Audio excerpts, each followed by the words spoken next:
6व्या फेरीनंतर रक्षा खडसे यांना 76,000 मतांची लीड आहे. असा लीड जर सातत्याने सुरू राहिला तर मोठ्या मताधिक्याने रक्षा खडसे विजयी होतील.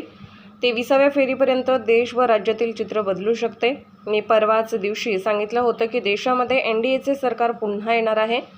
405चा जरी नारा दिलेला असला तरी 300 ते 325 पर्यंत NDA पोहोचेल व महायुतीला राज्यामध्ये महाविकास आघाडीपेक्षा कमी जागा येतील. काय सांगाल मतमोजणी थांबवली? रावेर लोकसभेची निवडणूक मतमोजणी थांबवण्यात आलेली आहे. रावेर लोकसभे मतदारसंघाचे उमेदवार श्रीराम पाटील यांनी ॲक्सेप्ट घेतलेला आहे. रावेर लोकसभा क्षेत्रामध्ये 6व्या फेरी अखेर रक्षाताईंना जवळपास 75,000चा लीड मिळालेला आहे आणि वाढता लीड पाहताना अजून 23 फेऱ्यापर्यंत जायचं आहे. हा लीड कदाचित 2-2.5 लाखापर्यंत जाऊ शकेल आणि हे सगळं चित्र पाहत असताना विरोधकांच्या पायाखालचे वाळू सरकलेले दिसत आहे. मानसिक संतुलन त्यांचं बिघडलेलं दिसतं आहे. त्यामुळे याच्यावर ऑब्जेक्शन घ्या, त्याच्यावर ऑब्जेक्शन घ्या, अशा स्वरूपाची हे रडीचा डाव चालू आहे. हालत काँग्रेसच्या नेत्यांनी हे जाहीर केलं होतं की तुम्ही बूथ सोडू नका.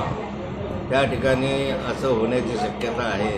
त्यानुसार त्यांच्या योजनेनुसार यांनी हे केलेलं दिसतं आहे. गोंधळ घालायचा, गडबड करायची, पण यात काही तथ्य नाही आहे. जे सुरळीतपणे मतमोजणी चालू आहे ती मतमोजणी अशी सुरळीतपणे पुढे चालू राहील असं मला विश्वास आहे. काय सांगाल भाऊ, रक्षाताईची आघाडी दिसते? 6व्या फेरी अखेर रक्षाताईंना जवळपास 76,000चा लीड आहे. असाच लीड जर सातत्यानं सुरू राहिला तर 23व्या फेरीपर्यंत हा लीड 2 ते 2.5 लाखापर्यंत जाऊ शकतो आणि मला विश्वास आहे की मोठ्या मताधिक्यानं रक्षाताई या ठिकाणी निवडून येतील.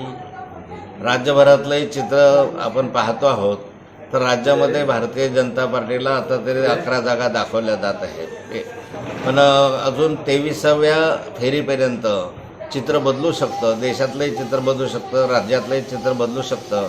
पण अगदी परवा दिवशी मी सांगितलं होतं की भाजप म्हणजे महायुतीला या राज्यामध्ये महाविकास आघाडीपेक्षा कमी जागा येतील असं परवा दिवशी मी सांगितलं होतं.